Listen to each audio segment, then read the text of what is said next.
In this video, we're going to talk about how to prepare for a couple of the common obstacles a lot of app entrepreneurs face as they get to the point of trying to launch and grow and scale their app and build up a bunch of quick traction. Now, this is really important because if you don't start thinking about these things now, then what happens is when you go to launch and grow and scale your app, you'll often find yourself falling into these big stalls or pause phases where now you have to solve a bunch of problems. And in reality, you can prepare for some of those now.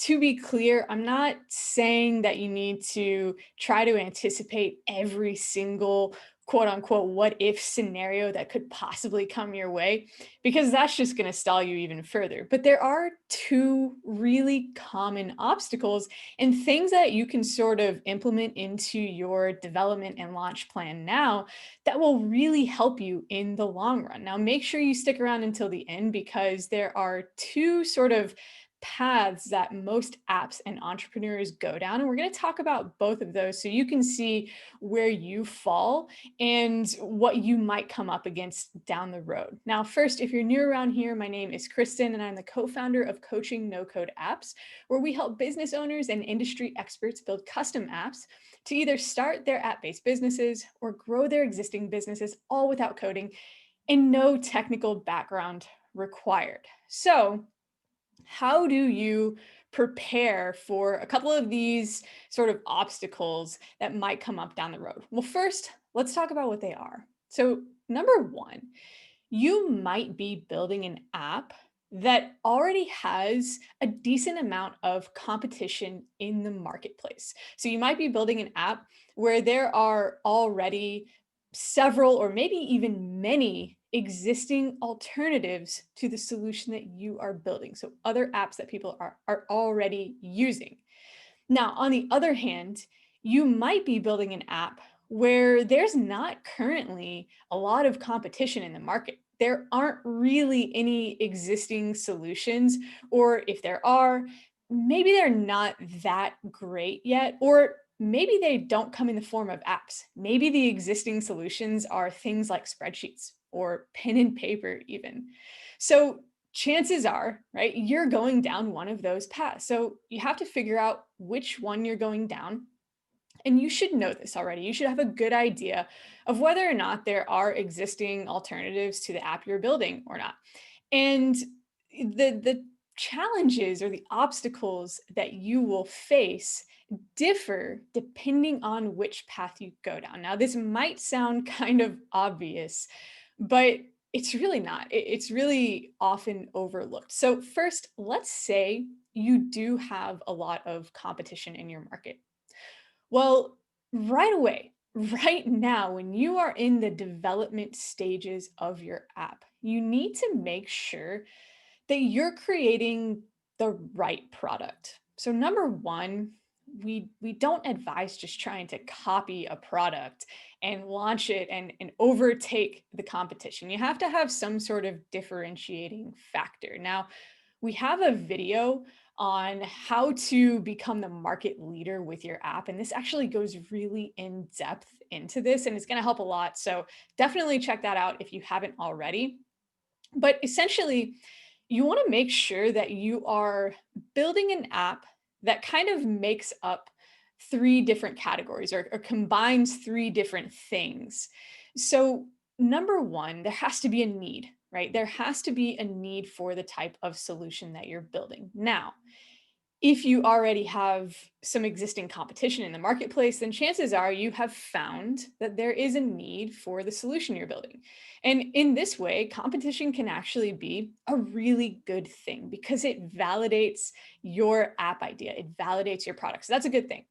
Now, number two, this is where it becomes a little bit more important in this scenario. You need to make sure that you are building an app that solves this problem in some other way than it's currently being solved. It needs to fill gaps in this market.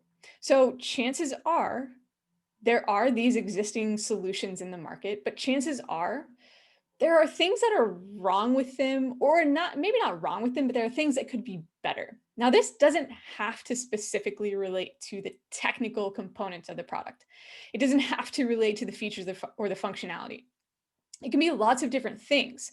It can even relate to customer support or customer service. Okay. But you have to find the gaps or the holes in the marketplace and with the existing solutions. So what is not being offered within the existing solutions in the marketplace?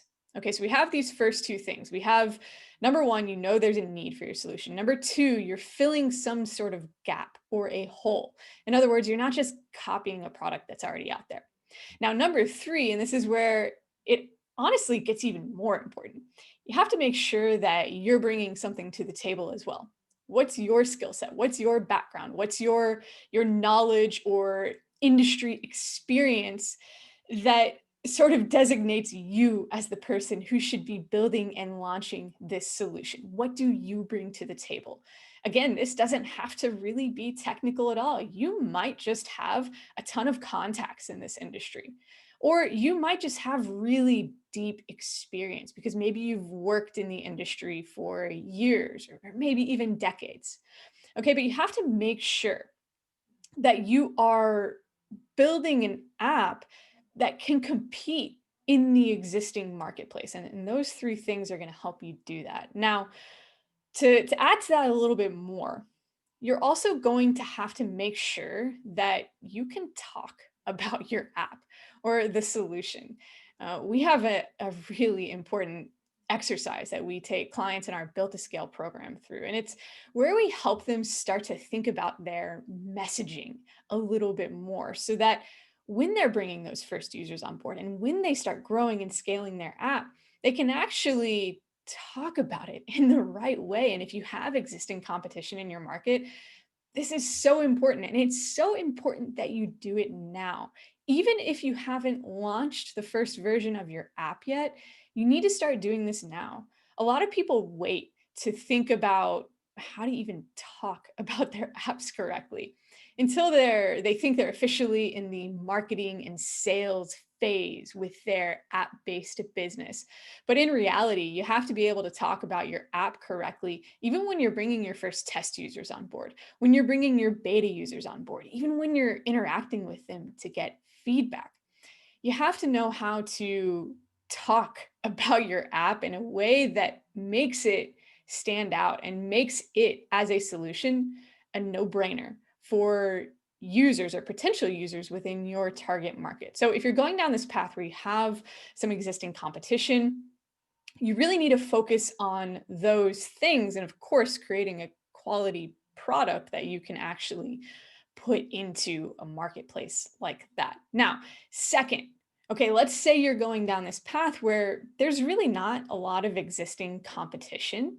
Maybe people are, using a combination of different apps to solve a problem, but there's not one main solution that does it. Maybe they're using spreadsheets or pen and paper or something like that.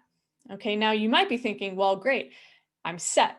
But there are a few things that you have to think about when you're going this route too. Now, assuming you have validated the need for your solution. So, I was saying that if you're going into a market with a lot of competition, it's good validation for your product. And if you're going into a market without a lot of competition, you don't have that automatic market validation necessarily. But you can look for this in other ways. So, what are the existing solutions? If there are existing solutions, and chances are they're probably out there if you're actually solving a problem with your app, then you can start to generate some of that same type of validation. Now, here's the thing. When you're creating an app where there aren't a lot of existing solutions or other apps out there, adoption can be a little bit more tricky. And here's why. If there are lots of different types of apps that solve a similar problem, then chances are your target market or the target market, they're pretty familiar with at least the concept of these apps. So take email marketing services, for example, services like MailChimp or ActiveCampaign or even Infusionsoft. Most people who need any sort of email service, even if they've never used one of these services or platforms before, they at least understand the concept from a higher level. Or maybe they have used one solution before. Maybe you have someone who has used MailChimp before. They're growing their business, they have other needs, they need to switch over to a different platform.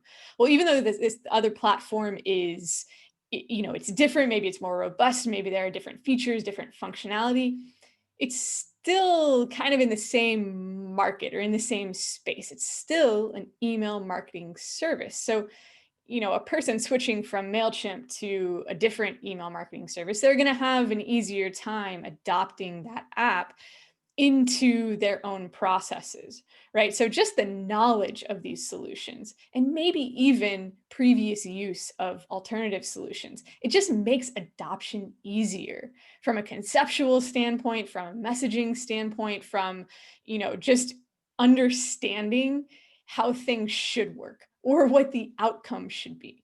Right? It just makes adoption easier. Now, when you don't have that, right? When you don't have all these existing solutions, there's not a lot of competition, but adoption can become a little bit trickier because you're likely targeting a market that hasn't, used applications for the the solution or the problem that you're solving or the processes that they're currently handling with spreadsheets or whatever it may be. Okay, so you have to focus on how you're going to bring them into the app, convert them into users. These people might be, it might be harder for you to convey why they need your app. In some cases, these people might have been using spreadsheet systems for years. And maybe, for most of the time, they've been fine with that. So it might be a little bit more of a challenge. Definitely not doable, but just more of a challenge to convert people into a new way of doing things. So you have to think about if you're going down this path, how are you going to focus on adoption? Now, again, it's assumed that you have to have a quality product because adoption becomes a lot harder when people are coming on and the product isn't working for them at all. Now, the other thing you have to think about is how are you going to offer them support? So, how can you be maybe a little bit more hands on when you move into those beta testing phases or when you move into your rollout? Now you have consistent users on board the app. How are you going to support them at maybe a little bit higher of a level than you otherwise would because you're going into this knowing that they're probably going to need it? And how are you going to run your sales, your conversations in order to convert these people? Going back to that exercise I was talking about, where you really hone in on the messaging of your app. If you haven't identified the exact problem you're solving with your app and the exact outcome that people are hoping to achieve with an app like the one you're building, if you haven't honed in on those things, if you can't explain them in a sentence or less to someone and immediately get a nodding head, yes, they understand. If you can't do that, then that's something that you need to work on. Make sure that you can have easy conversations with people, especially again when they're not used to using software for the problem that you're solving. That really has to be honed in on. So depending on which path you're going down, there are obviously some things that aren't going to change, right? You need these things across the board. You need that quality app. You need the support. You need the messaging, the marketing, the sales. You need all of these things. But depending on the path you're going down, some are going to be more of an immediate priority than others. And I encourage you to think about these things not just being applicable, or these obstacles that you might face, not just being applicable to your rollout phases. When you've fully launched the app and you're trying to grow and scale it. I would encourage you to think about these things earlier on before you even get into the beta testing phases, because you might be charging your beta testers, you might not. Either way, those are still conversations you're going to have with people, or that's still outreach you're going to be doing, where you're talking about the app, you're converting people to becoming users or even testers of the app, all of these things. So it's really important to think about this early on, not to try to solve a bunch of problems that may never happen, because that's not what I want you to think about, but to make sure that you're prioritizing the right things at the right time for you and for your app and for your target market. This is going to help you so much in the long run with your app. So I'd encourage you to think about it in those ways. Now, if you are just starting with your no code app, or if you've already gone through some of your development, but you want to make sure you're doing it correctly, we actually have a free 75-minute workshop where we take you through a step by step, some initial strategy to help make sure that you're moving forward with your app correctly.